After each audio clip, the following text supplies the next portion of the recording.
Vous avez tous été consternés par le post que j'avais fait sur l'athlète ougandaise qui avait été brûlée vive par son compagnon. Alors, j'en viens aux nouvelles. Pour ceux qui sont nouveaux, moi, c'est Manuelis El Cabron, et Ankogem. Voilà, tu choisis ce que tu veux. Manuelis El Cabron. On te claque un bisou. Et abonnez-vous, likez, partagez avec vos amis. C'est comme vous voulez. Abonnez-vous dans la page. Et bienvenue sur ma page.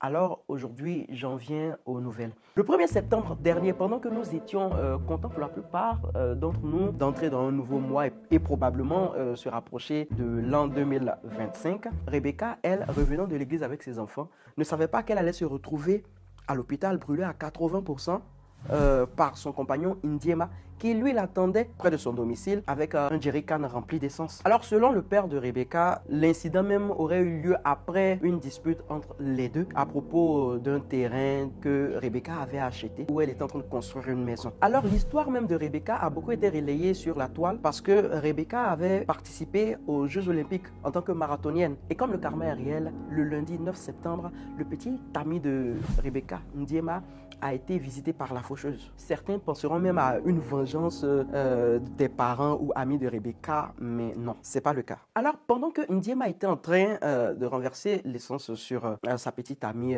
Rebecca, il y a une partie de l'essence qui s'est renversée aussi sur lui.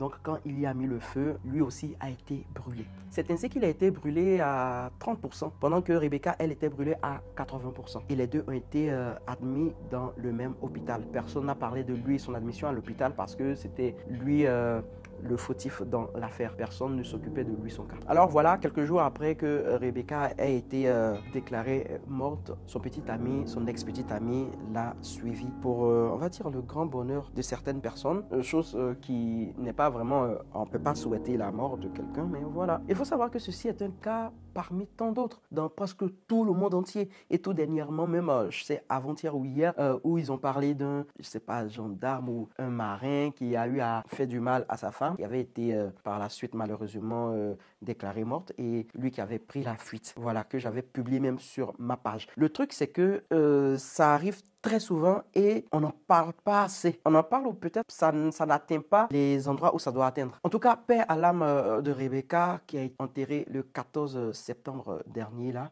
dans le village de sa famille dans l'est de l'Ouganda. Voilà, c'est une bien triste histoire. Vraiment, j'espère que les femmes vont essayer de quitter...